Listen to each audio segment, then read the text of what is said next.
Hello friends, welcome back to my channel. मैं हूं दीक्षा और आप लोगों का मेरे इस नए ब्लॉग में बहुत बहुत स्वागत है।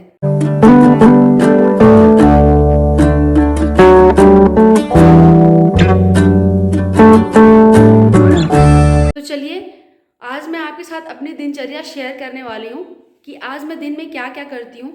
तो ब्लॉग में लास्ट तक बने रहिएगा। और अभी मम्मी डैडी कहीं गए हुए हैं, तो वो भी मैं आगे ब्लॉग में बताऊंगी कि वो कहाँ गए हुए हैं। और फ़िलहाल मैं जा रही हूँ लंच बनाने, तो मैं आपके साथ दिखाऊंगी कि आज लंच में क्या बनता है और कैसे बना रही हूँ। तो सुबह फटाफट उठ के मैंने ब्रेकफास्ट भी कर लिया था और घर के सारे काम हो गए हैं। अभी फ़िलहाल मैंने कपड़े धोने के लिए लगाए हैं। तो चलिए किचन में पहले चलते हैं और आपको दिखाती हूँ। यहाँ मेरे कपड़े धुलने के लिए लग गए हैं, तो वो धुल रहे हैं। जब तक वो धुल जाएंगे तब तक मैं अपना लंच प्रिपरेशन कर लूँगी और बना लूँगी कि क्या मुझे बनाना है। तो क्योंकि मैं अकेले हूँ, तो अभी मैं बनाऊँगी तोरई की सब्ज़ी और मैंने थोड़ी सी तोरई उसके लिए ले ली है और रोटी बनाऊँगी।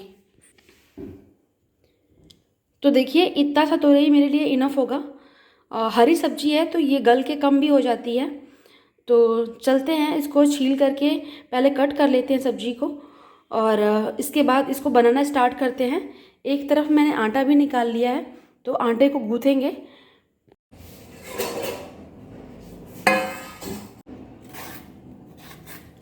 तो सबसे पहले मैं सब्जी को कट कर लूँगी और उसके बाद इसको बनाऊँगी।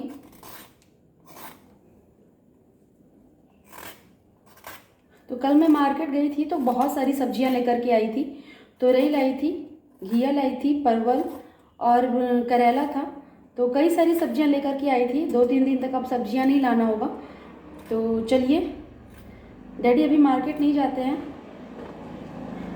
तो मैं ही लेकर के आती हूँ। अदरवाइज़ वो मार्केट नहीं कभी जाने देते हम लोगों को, अगर वो ठीक रहते तो अब वो धीरे धीरे थोड़ा सा मतलब बाहर मंदिर तक थोड़ा टहलना स्टार्ट किए हैं। लेकिन बात रही मार्केट जाने की, बाइक चलाने की, तो हम कोशिश करते हैं कि वो कम ही जाएँ तो ज़्यादा बेहतर है। क्योंकि अभी बॉडी उनकी वीक है और काफ़ी वीकनेस हो रखी है। तो जितना रेस्ट अभी कर लेंगे उतना बेहतर है उनके लिए। तो देखिए, आपसे बात करते करते मेरी तोरई भी छिल गई है ऑलमोस्ट। इसको वॉश करेंगे और फिर इसको कट करेंगे। तो यहाँ पे सबसे पहले खिड़की खोल लेते हैं क्योंकि उजाला नहीं आ रहा है। अब प्रॉपर लाइट आएगी। अब आपको दिखाती हूँ मैं। यहाँ पे मैंने तुरई को जो है छिल करके धुल लिया है और साथ में 2 मिर्ची ले ली है। प्याज नहीं डालूँगी क्योंकि वैसे भी सावन चल रहा है और प्याज का यूज़ हम नहीं करते हैं। और दूसरी चीज़ ये कि हम नॉर्मली भी यहाँ पे प्याज नहीं पड़ती है क्योंकि ठाकुर जी को भोग लगता है। तो क्योंकि ठाकुर जी को भोग लगाना है तो हम प्याज लहसुन कुछ नहीं डालते हैं। तो चलिए ऐसे ही बनाएंगे और बहुत टेस्टी बनेगा। तो पहले इसको फटाफट काट लेंगे।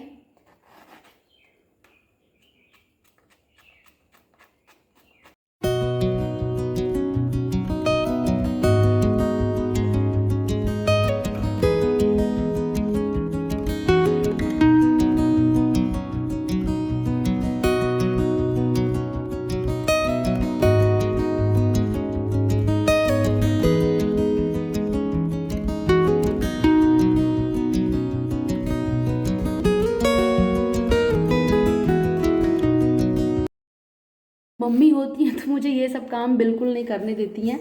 आटा गूँथ देती हैं वो। वैसे तो वो खाना ही नहीं मुझसे बनवाती हैं। वो कहती हैं कि वहाँ पे तो तुम करती हो, यहाँ करने की कोई ज़रूरत नहीं है। लेकिन उनकी भी हेल्थ कुछ ठीक नहीं है। उनके घुटने में दर्द हो रहा है और कुछ हड्डियों से रिलेटेड प्रॉब्लम है। तो मैं सोचती हूँ कुछ हेल्प हो जाए। खैर आज तो कोई है ही नहीं, तो आज मुझे करना पड़ रहा है। अदरवाइज़ वो मुझे आटा वाटा नहीं गूँथने देती हैं, पता नहीं क्यों। तो चलिए कोई बात नहीं, फटाफट से आटा लगा लेते हैं। और एक तरफ मेरी सब्ज़ी भी कट के रखी हुई है, तो इसको भी छौंकेंगे और रोटी भी बना लेंगे। तो मेरा सारा काम हो गया है। आटा भी गूँथ गया, सब्ज़ी भी कट गई है और यहाँ पे मैंने एक छोटी सी कढ़ाई रख दी है गैस पे। इसमें सबसे पहले मैं सब्ज़ी बनाऊँगी और फटाफट से एक तरफ को रोटी बना लेती। तो चलिए ये सब काम ख़त्म करके फिर आपसे मिलते हैं। तो ये देखिए, इसमें मैंने जीरे और हरी मिर्च का मैंने तड़का दे दिया था और उसके बाद मैंने सब्ज़ी को छौंक दिया है। तो बस 15 मिनट में ये बन जाएगी, क्योंकि क्वांटिटी बहुत कम है तो ज़्यादा टाइम नहीं लगेगा इसको बनने में।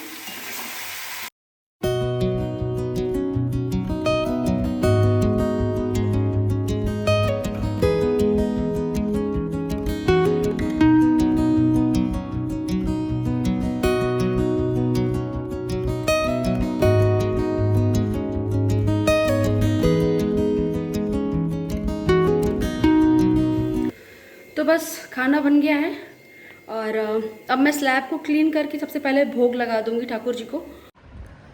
तो आज मैं अपनी अलमीरा क्लीन कर रही थी। क्लीन क्या कर रही थी, बहुत दिनों से बंद पड़ा था, मेरे रूम में कोई नहीं जाता है तो जो भी सामान जैसे पड़ा हुआ है वो बंद था। तो मैंने सोचा चलो एक बार सब सामान बाहर निकाल करके और उसको अच्छे से फिर से अरेंज कर देते हैं, थोड़ी हवा भी लग जाएगी और सामान भी चेक कर लूँगी क्या है कैसे है। तो वही मैं सब कुछ सेट कर रही थी तो मुझे एक चीज़ मिली है, मैं आप लोग को अभी दिखा रही हूँ बैक कैमरे से। तो ये देखिए मुझे क्या मिला है, और ये कुछ बचपन की यादें हैं। अभी तो मैंने ऊपर कवर लगाया था जो कि फट गया है, तो कोई बात नहीं, अंदर आपको दिखाते हैं कि क्या है ये। तो ये मैंने एक बुक बनाई हुई थी, मेरी ड्राइंग अच्छी है थोड़ी बहुत, तो ये मैंने एक बुक बनाई थी जिसमें मैं मेहंदी की डिज़ाइंस बनाया करती थी। और कैसी लग रही है, उस समय मैं बहुत छोटी थी, स्कूल जाती थी, तो जो भी डिज़ाइंस कहीं भी दिखती थी तो वो मैं इस पर बनाया करती थी और मेहंदी से इसको फिल करती थी। तो आप लोगों को कैसा लग रहा है आप लोग बताइएगा। और ये पूरी कॉपी भरी हुई है, हर तरीके की डिज़ाइन इसमें है। तो ये देखिए ये सेकंड डिज़ाइन इसकी है, ये भी बहुत प्यारी है।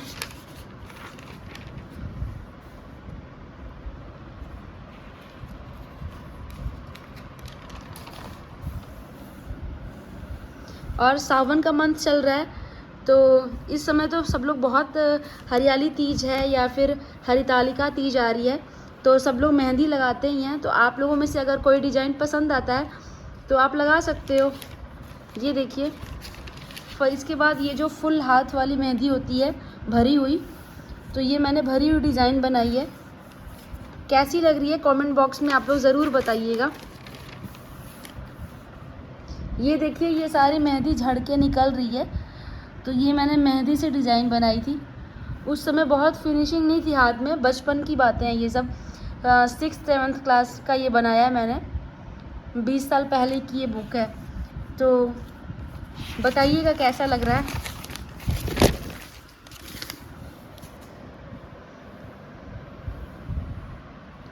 और एक डिज़ाइन ये है, इस पे ये मेहंदी का छाप आ गया है तो इसलिए क्लियर नहीं दिख रहा है। उसके बाद एक डिज़ाइन ये है,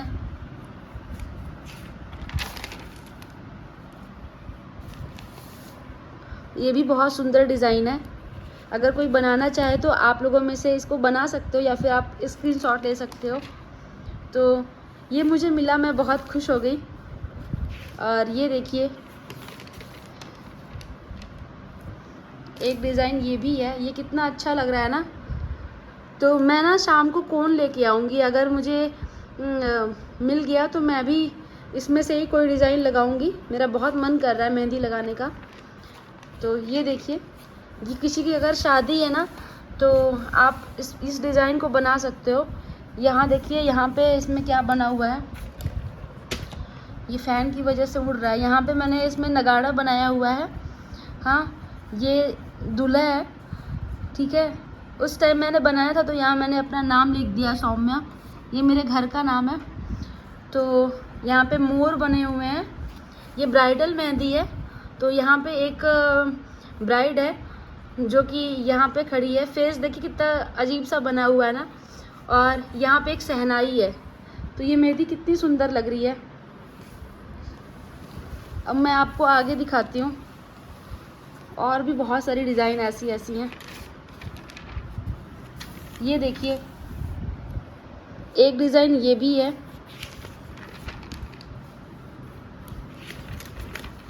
मैं आप लोग को दिखाऊंगी तो दिखाते रह जाऊंगी।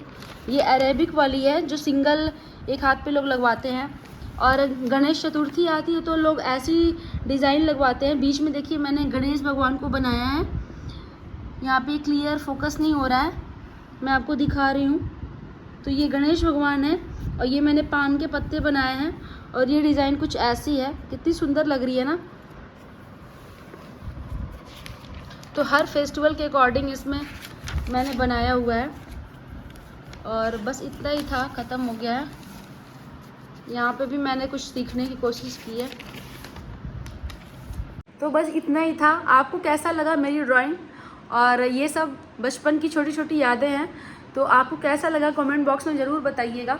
मैं तो बहुत खुश हो गई, बहुत दिनों के बाद ये कॉपी मिली मुझे और मैं और भी कुछ चीज़ें उसमें मिलेंगी मेरी अलमीरा में, तो मैं आप लोगों के साथ शेयर करूँगी। और अगर ये चीज़ अच्छी लगी हो तो कमेंट बॉक्स में ज़रूर बताइएगा। मेरी वीडियो का कौन सा पोर्शन अच्छा लगता है वो भी आप मेरे साथ शेयर कर सकते हैं। तो अभी मिंत्रा से मेरा एक पार्सल रिसीव हुआ है। मैंने एक ईयरिंग ऑर्डर की थी, तो ये देखिए अभी जस्ट रिसीव हुई है। तो इसको अभी खोलते हैं और देखते हैं कि क्वालिटी कैसी है इसकी, क्योंकि थोड़ी सी कॉस्टली है, मतलब छोटी सी ईयरिंग है और इसकी प्राइस है, तो छोटी सी ईयरिंग है और इसकी प्राइस है 802 रुपये, यानी कि 800 रुपये की ईयरिंग है। तो इसको खोलते हैं और देखते हैं इसकी क्वालिटी कैसी है। अच्छी रही तो रखूँगी, अदरवाइज़ मैं इसको रिटर्न कर दूँगी। बिना खोले ही मैं बोल रही हूँ, क्योंकि पता नहीं क्यों मैंने ऑर्डर किया था, मुझे भी नहीं पता। तो देखती हूँ।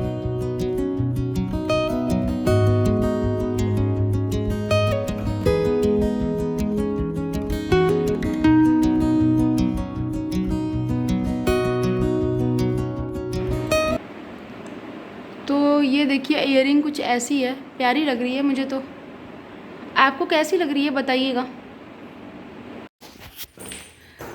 तो जी आ गई हूँ छत पे, मतलब जा रही हूँ, और बस कपड़े धुल गए थे तो उसको भी फैला देती हूँ। बाकी सारे काम मेरे हो गए हैं।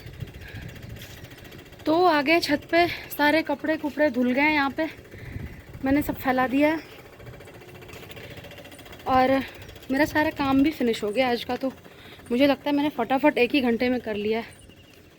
तो चलिए बैठ के आराम से आप लोगों से बात करते हैं। तो मैं ये कह रही थी कि आप लोग सोच रहे होंगे कि आज मम्मी डैडी क्यों नहीं दिख रहे ब्लॉग में। तो मम्मी डैडी गए हुए हैं बनारस। आज डैडी को ऑपरेशन कराए हो गए 1 हफ्ते से ऊपर। तो डॉक्टर ने एक टेस्ट लिखा था, तो उन्होंने वो एक टेस्ट करा लिया है और उसकी रिपोर्ट ठीक आई है। थोड़ा कुछ गड़बड़ भी है चीज़ें, तो वो जाके डॉक्टर को दिखाएंगे रिपोर्ट को, और आगे दवा कंटिन्यू होगी कि नहीं होगी वो डॉक्टर बताएंगे। साथ में मम्मी की भी तबीयत ठीक नहीं थी, उनके घुटने में और हड्डियों में मैंने बताया था मतलब प्रॉब्लम हो रही थी, वो चल रही थी तो बहुत दर्द हो रही थी और बीपी भी लो हो रही थी बहुत ज़्यादा। तो वो भी जाके अपने आप को दिखाएंगी। जाना मुझे भी साथ में था। मैंने सोचा था कि जब गाड़ी जा ही रही है तो मैं भी चलती हूँ, हॉस्पिटल के बगल में ही संकट मोचन मंदिर है तो मैं दर्शन कर लूँगी। पर कल दोपहर से ना मुझे क्रैम्प आ गया था पैर में, तो मैं बिल्कुल चल नहीं पा रही थी, पैर का मूवमेंट हो ही नहीं रहा था। तो जाते जाते मेरा प्लान कैंसिल हो गया। हालांकि सो के उठी हूँ तो मेरा पैर बिल्कुल ठीक है, मैंने कुछ मेडिसिन ली थी तो आराम हो गया था मुझे। लेकिन होता है ना, किस्मत में नहीं होता है तो दर्शन नहीं हो पाता है, बस वही चीज़ है। और एक बार ऐसे ही मैंने और अभिनव ने एक बार और प्लान किया था बनारस जाने का, क्योंकि जब हम दिल्ली से यहाँ आते हैं तो बनारस रास्ते में ही पड़ता है। तो मैंने सोचा डायरेक्ट यहाँ ना आकर के वाया बनारस होकर के हम लोग आया जाए, तो वहाँ पे दर्शन भी कर लेंगे विश्वनाथ जी का और फिर घर चलेंगे। तो हमने टिकट विकेट सब करा लिया और लास्ट मोमेंट पे हुआ ये कि सुबह की टिकट थी 6 बजे की और हम सो के उठे 6:30 बजे घर पे ही। तो सोने के चक्कर में जो है ट्रेन छूट गई हमारी। तो कुछ ऐसे हुआ था। तो हमें भी उस टाइम भी हमें यही लगा था कि शायद किस्मत में नहीं था दर्शन करना, तो इसलिए हमारा दर्शन नहीं हो पाया। तो देखिए विश्वनाथ जी और हनुमान जी कब बुलाते हैं हमें अपना दर्शन कराने के लिए। तो कोई बात नहीं, जब भी किस्मत में होगा तो ज़रूर दर्शन करेंगे और आप लोगों को भी कराएंगे। ये हमारा छोटा सा ब्लॉग कैसा लगा? अगर अच्छा लगा हो तो लाइक कीजिएगा। जो पार्ट आपको वीडियो में अच्छी लगी हो कमेंट कीजिएगा। दोस्तों फैमिली में शेयर करिए और अगर चैनल पर नए हैं तो सब्सक्राइब करना बिल्कुल मत भूलिएगा। मिलते हैं एक नए ब्लॉग के साथ, तब तक के लिए बाय।